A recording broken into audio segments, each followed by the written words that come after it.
सुखों की रात्रि आई, मगन मन डोले रे, कहो बम भोले रे, बम बम भोले रे, बम बम भोले रे, बम बम भोले रे, बम बम भोले रे।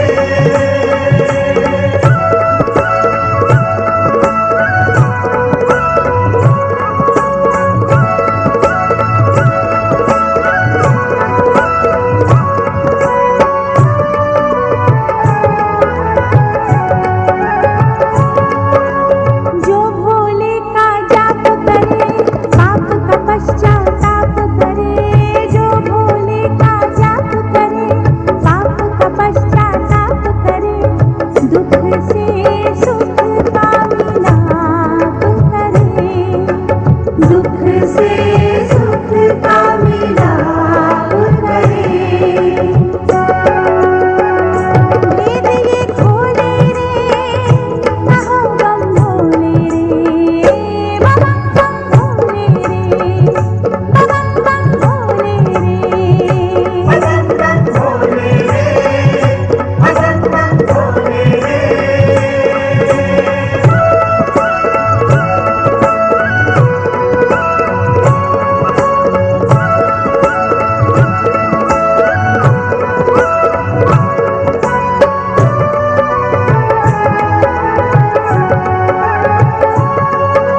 शिवरात्रि का व्रत रखे जो तीनों पहर जो पूजे इनको, शिवरात्रि का व्रत रखे जो तीनों पहर जो पूजे इनको, शुभ आशीष ये देते उसको, शुभ आशीष ये देते उसको।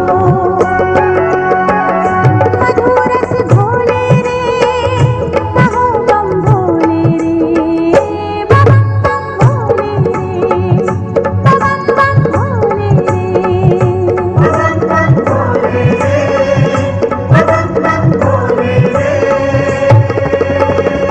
महाशिवरात्रि आई, सुखों की रात्रि आई, मगन मन डोले रे, कहो बम भोले रे, बम बम भोले रे, बम बम भोले रे, बम बम भोले रे, बम बम भोले रे, बम बम भोले रे।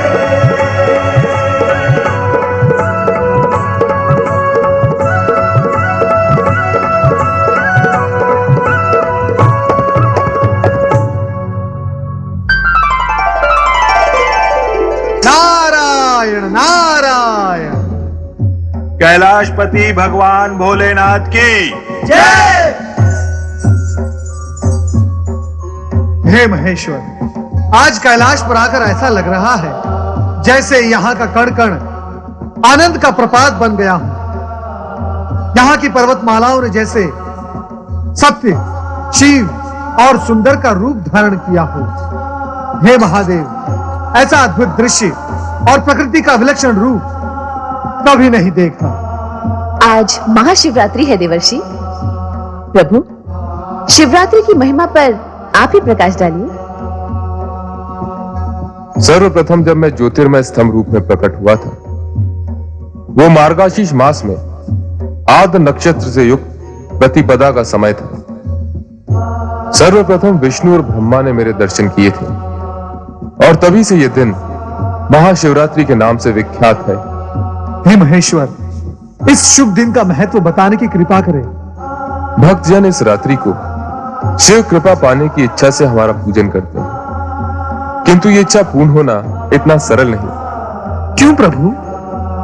जब तक हृदय में अज्ञान और अधर्म का साम्राज्य चलता रहेगा, ना तो शिव तत्वों का प्रकाश होगा, ना ही मन का अंधकार मिटेगा। स्वामी, ये शिव तत्व क्या है और इसकी महिमा क्या है? नारद, तुम तो शिव और विष्णु दोनों के ही परम भक्त हो। सती की इस जिज्ञासा का निवारण तो तुम ही कर सकते हो। अवश्य करूंगा महादेव, किंतु इस समय मेरा मन गुरुद्रोह की व्यथा से व्याकुल है। गुरुद्रोह? ये कौन है देवर्षि? एक आदिवासी भील अभी अभी अपनी आंखों से उसकी व्यथा देखकर आ रहा हूं। किंतु ये गुरुद्रोह है कौन और इसकी व्यथा क्या है? कृपा करके मुझे भी बताइए ना देवर्षि। हे महेश्वर, इससे पूर्व कि मैं देवी सती को उस भील के संदर्भ में कुछ बताऊं, कृपया कर आप मुझे यह बताएं कि जो कुछ उस भील के साथ हो रहा है, यह सब कहीं आप ही की तो लीला नहीं है? नारायण नारायण। परम ब्रह्म तत्व को जानने वाला ऐसा प्रश्न नहीं करता नारद। तुम सती की जिज्ञासा का निवारण करो। माता, गुरुद्रोह एक आदिवासी भील है जो अरण्यों में रहकर पशु पक्षियों का शिकार करके अपने कुटुंब का पेट भरता है।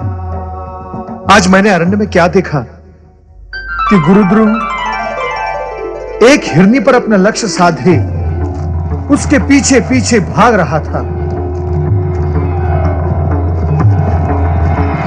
हिरनी की भागने की गति इतनी तीव्र थी कि बहुत प्रयास करने पर भी गुरुद्रोह का लक्ष्य हिरनी पर नहीं लग रहा था। देखते ही देखते हिरनी अदृश्य हो गई और गुरुद्रोह हताश और निराश हो गया।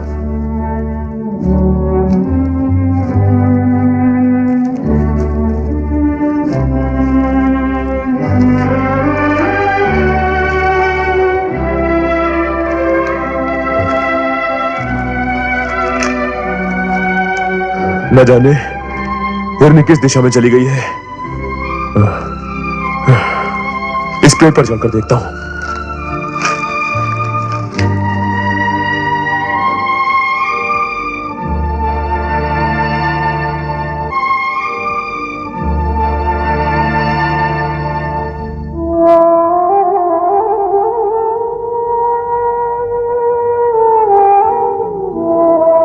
गुरुद्रोह जिस वृक्ष पर चढ़ा था वो वृक्ष बिल्व वृक्ष था, जिसके नीचे एक प्राकृतिक शिवलिंग बना हुआ था।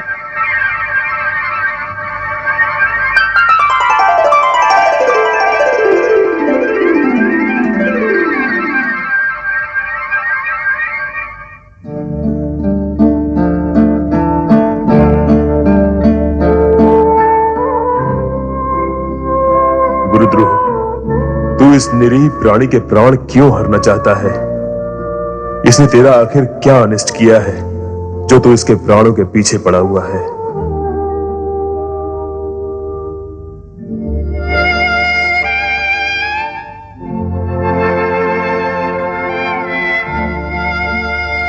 मैं जानती हूँ आपका छोड़ा हुआ तीर लक्ष्य तक पहुंचकर खाली हाथ नहीं लौटता, किंतु आज मुझे देखने के पश्चात भी आपने तीर नहीं छोड़ा। आप किसी दुविधा में हैं और मेरी मृत्यु की घड़ी टल चुकी है। मैं आपकी आभारी हूँ। मेरे पति और बच्चे आपके सदा ऋणी रहेंगे, आपके सदा ऋणी रहेंगे। नहीं नहीं, मेरे मन में कोई दुविधा नहीं है। मुझे तुम्हारा वध करना ही है। मैं आपसे विनती करती हूँ, मुझे छोड़ दीजिए, मेरे बच्चों को अनाथ मत करिए। तुम्हारे बच्चों की चिंता करके यदि तुम्हें छोड़ दिया तो मेरे बच्चे भूख से तड़प तड़प कर मर जाएंगे। नहीं, ये मैं नहीं होने दूंगी। मेरे पति और बच्चे मेरी प्रतीक्षा कर रहे होंगे। बस मुझे इतना समय दे दीजिए कि उनसे एक बार मिलूं और कह भी आऊं कि यही हमारा अंतिम मिलन है। भगवान के लिए मेरी ये विनती स्वीकार कर लीजिए। और तुमने छल किया तो? तुम न लौटी तो? मैं एक माँ हूँ, बच्चों की भूख का अर्थ समझती हूँ। मेरे छल के कारण आपके बच्चों का अनिष्ट हो, ये मुझे कभी सहन नहीं होगा। मैं आऊंगी, अवश्य आऊंगी, ये मेरा वचन रहा। प्राणों के भय के आगे वचन झूठे पड़ जाते हैं। और फिर भूखे के सामने पकवानों से भरी थाली या शिकारी के सामने शिकार हो और वो उसे छोड़ दे, ये कैसे संभव हो सकता है?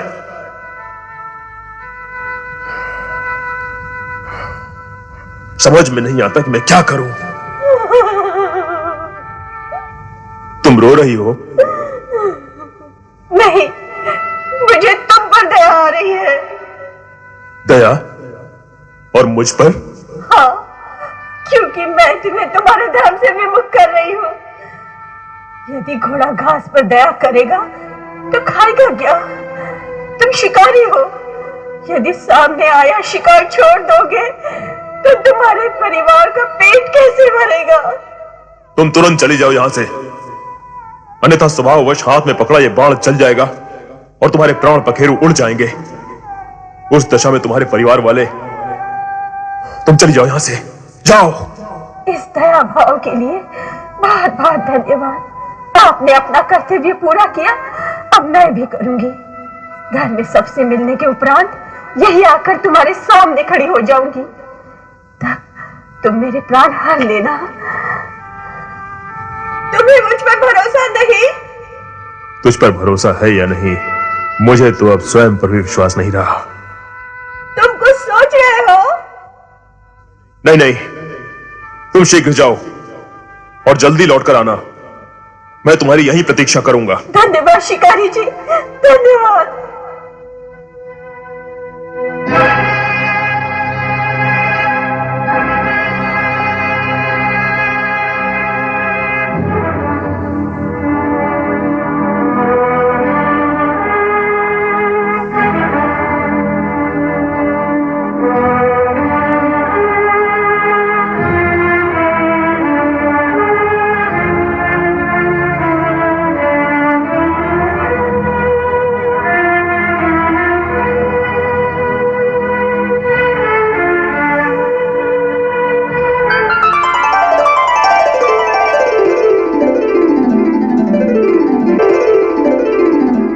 कुछ समझ में नहीं आ रहा मैं क्या करूं। ये मेरे मन को क्या हो रहा है? दया, ममता, करुणा, मैंने तो इन भावों को पहले कभी नहीं जाना, कभी नहीं समझा। मुझे अपने आप को संभालना होगा। शिकार करना मेरा कर्म है, मेरा धर्म है, मैं उसे नहीं छोड़ सकता।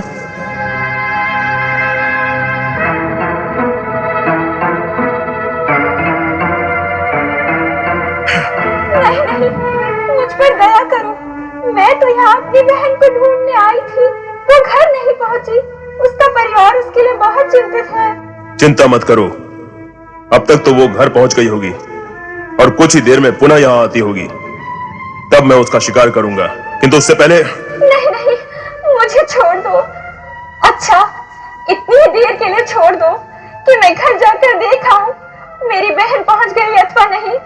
मैं वचन देती हूँ, कुछ ही देर में मैं स्वयं तुम्हारा बाण खाकर प्राण त्यागने के लिए तैयार होकर आऊंगी। कृपया मुझ पर विश्वास करो। चलो ठीक है, मैं तुम्हारी भी प्रतीक्षा में यहीं बैठा रहूंगा।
अब तक नहीं आई भैया, मुझे भय लग रहा है। माँ पिताजी को ढूंढने गई है, आती ही होगी।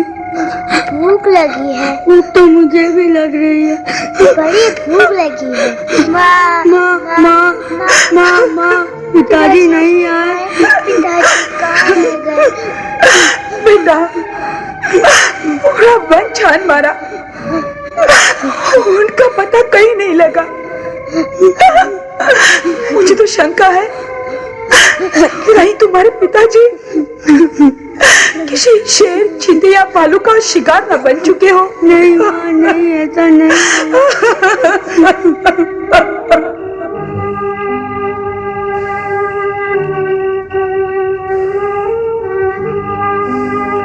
लगता है वे दोनों नहीं आएंगी। मुझे मूर्ख बना के चली गई। अब प्रतीक्षा से कोई लाभ नहीं।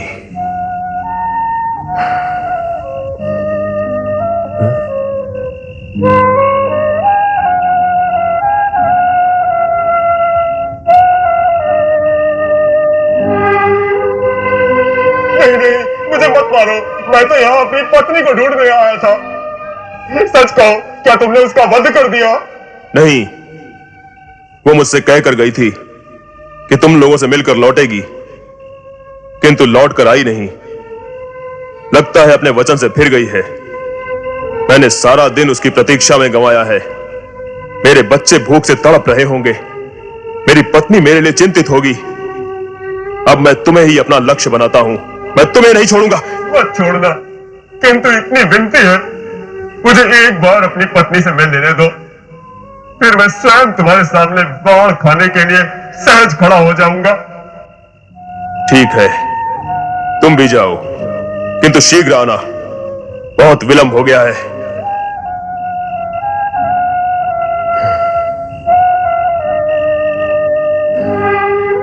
अब और प्रतीक्षा नहीं की जाती मुझसे। न जाने क्यों मुझे ऐसा लग रहा है वो दोनों हिरनियां और ये हिरन तीनों ही सच बोल रहे थे। तीनों ही अपने वचन के पक्के हैं। वे आएंगे और अवश्य आएंगे। माना वो तीनों ही वचन के पक्के हैं, किंतु तेरा मन, क्या तेरा मन भी उतना ही पक्का है कि तू उन तीनों पर अपने बाण चला सके? क्यों नहीं? क्या आज मैं बाण पहली बार चलाऊंगा? आज तक मैंने कितने ही बाण चलाए और कितने ही पशु पक्षियों को तड़प तड़प कर प्राण त्यागते हुए देखा। शिकार करना मेरा कर्म है और उससे परिवार को पालना भी मेरा धर्म है। सत्य है, किंतु आज न जाने क्यों मेरे अंदर दया और करुणा के स्रोत फूट पड़े हैं। वाह, अगर दया और करुणा के स्रोत इस तरह फूटते रहे, फिर तो तुम अपने परिवार का भरण पोषण कर चुके। मेरी समझ में नहीं आ रहा है आज मैं किस विचित्र से धर्म संकट में फंस गया हूं। प्रत्यंचा खींचते हुए मेरे हाथ क्यों कांप रहे हैं? क्यों ऐसा क्यों हो रहा है?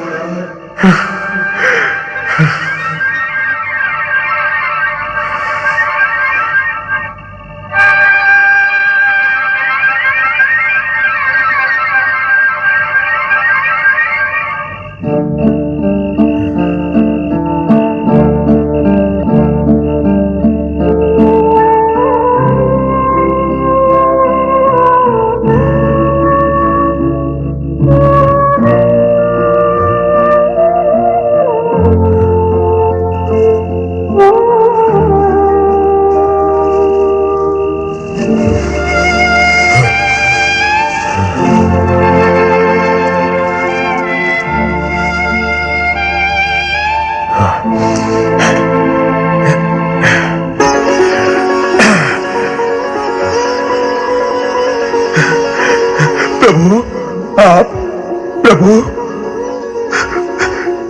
प्रभु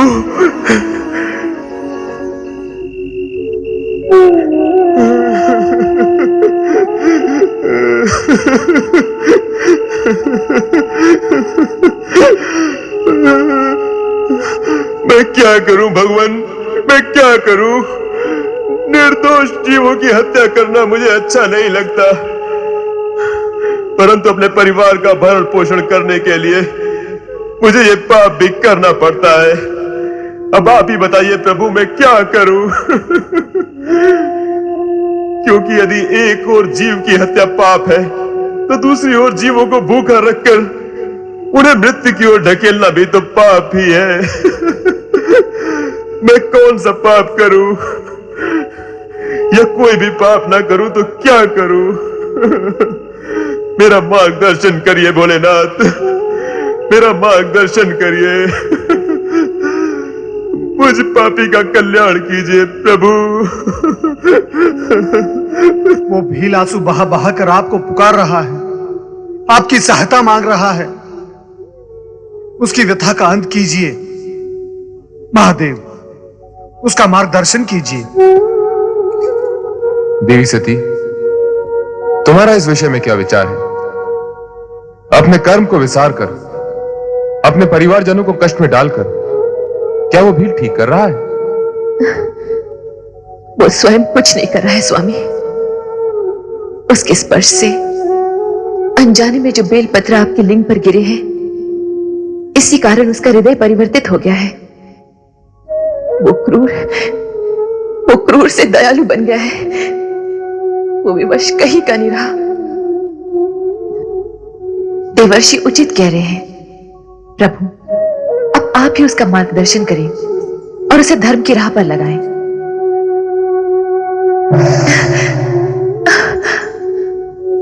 माता, प्रभु ने मेरी विनती सुन ली, मेरी प्रार्थना सार्थक हुई। अब उस भील का उद्धार अवश्य हो जाएगा। नारायण नारायण नारायण। मुझे सद्बुद्धि दो भगवान, मुझ पर दया करो, मेरा कल्याण करो प्रभु, मेरा कल्याण करो भोलेनाथ।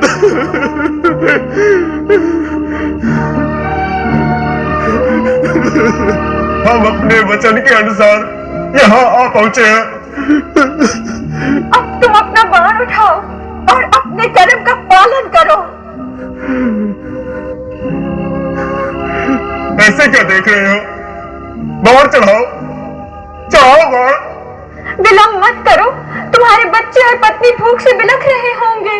भूख से भी बढ़कर तुम्हारे घर ना लौटने के कारण अशकित भी होंगे। तुम अपना काम समाप्त करो और जल्द ही घर लौट जाओ। नहीं नहीं, मैं तुम्हें नहीं मारूंगा। मुझे अपने परिवार का भूखा मरना स्वीकार है, किंतु तुम निर्दोषों की हत्या करना नहीं, कदापि नहीं, कदापि नहीं।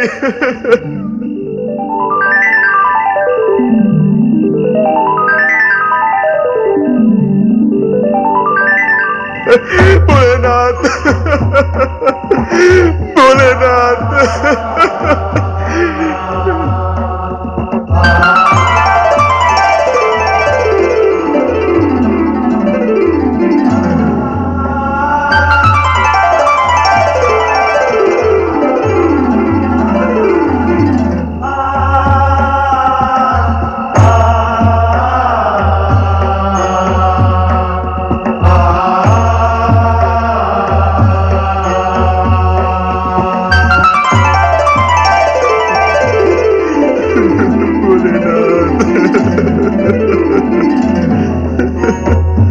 उठो वत्स। गुरुध्रुव, उठो।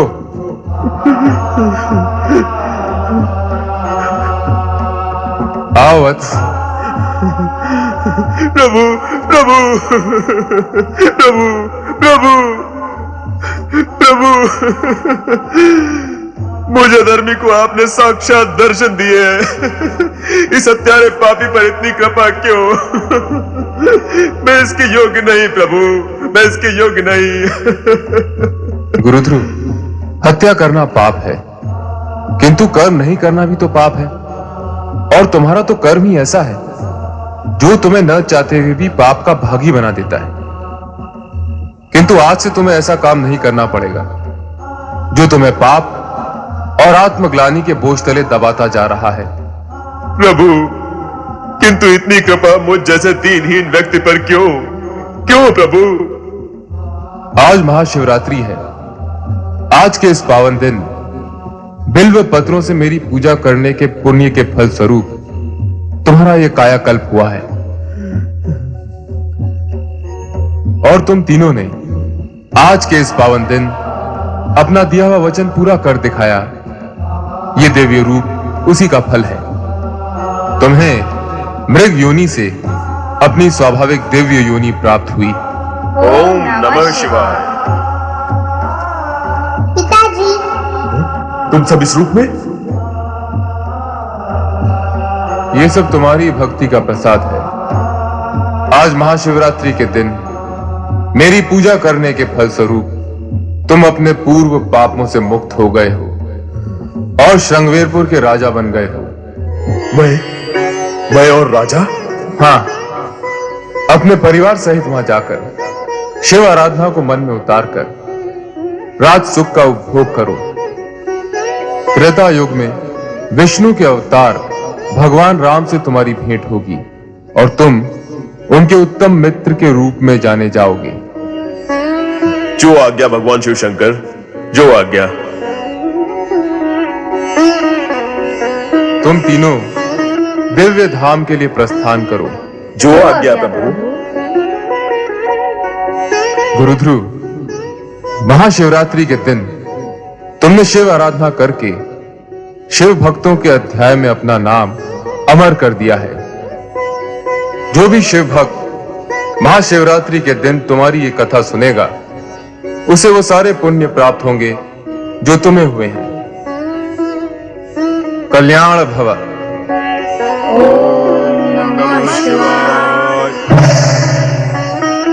शिव कृपा से इस प्रकार गुरुद्रोह, उनकी पत्नी और दोनों बालकों ने श्रृंगवेरपुर राज्य की ओर प्रस्थान किया। ओम नमः शिवाय।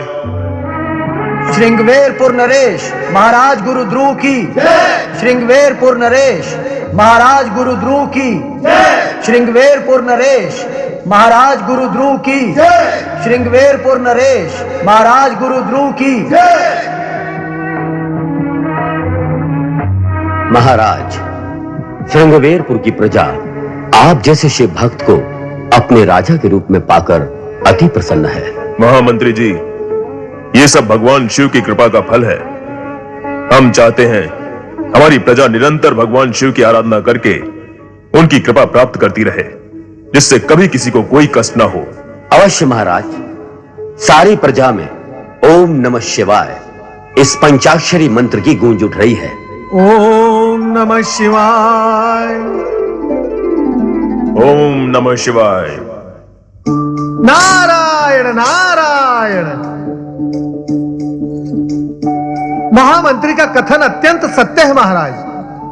महाशिवरात्रि की रात्रि को आपके मन में जो शिव भक्ति की ज्योति प्रकट हुई थी, उसी के प्रभाव से आपको ये शिव भक्त प्रजा और श्रृंगवेरपुर राज्य प्राप्त हुआ है। ओम नमः शिवाय। मुझे सब स्मरण है देवर्षि। मुझे यह भी स्मरण है कि उस रात आप ही ने मुझे बिल्व पत्र के पेड़ पर बैठे देखा था और नारायण नारायण। और मैं वहां से सीधा शिव सती के शरण में कैलाश पहुंच गया था। राजन, आप अत्यंत भाग्यवान हैं। महाशिवरात्रि के दिन आपके हाथों हुई शिव भक्ति और पशुवत से विरक्ति के कारण शिव भक्ति में और उसके इतिहास में आपका नाम अमर हो गया है। स्वयं शिवजी और माता सती आपकी शिव भक्ति की प्रशंसा करते हैं। ये सब आपकी कृपा है देवर्षि। मेरी नहीं राजन, भोलेनाथ की कृपा है। और जब भोलेनाथ की कृपा होती है तो असंभव भी संभव हो जाता है। राजन, मैं आपको एक रहस्य बताना चाहता हूं। कौन सा रहस्य देवर्षि? युगों युगों तक आप श्रृंगवेरपुर पर राज करेंगे। शिव भक्ति से प्राप्त सिद्धि के कारण आपकी आयु अपरिमित होगी। आप त्रेता युग में भी जीवित रहेंगे। क्या कह रहे हैं देवर्षि? मैं त्रेता युग में भी जीवित रहूंगा? हाँ राजन, भगवान विष्णु जब त्रेता युग में राम का अवतार लेंगे तब आप उनकी सहायता करेंगे और राम भक्त के रूप में आपका नाम अमर हो जाएगा। धन्य है देवर्षि, आप सचमुच धन्य हैं। आपने मुझ पर जो उपकार किया है उसके लिए मैं सदा आपका ऋणी रहूंगा। नारायण नारायण।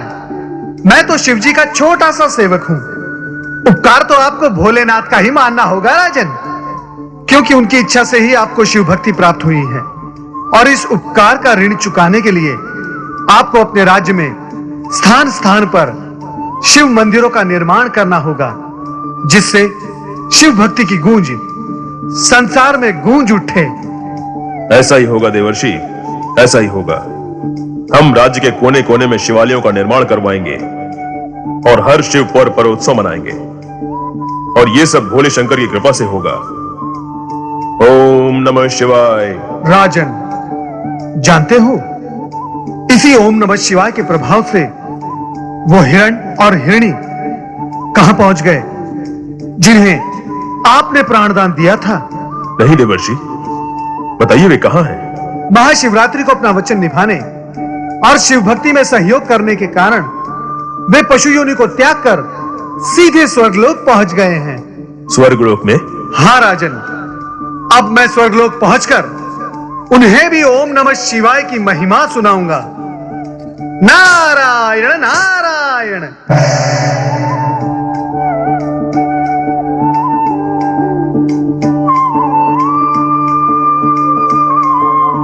भोलेनाथ की लीला अपरंपार है। बोलो ओम नमः शिवाय, ओम नमः शिवाय, ओम नमः शिवाय।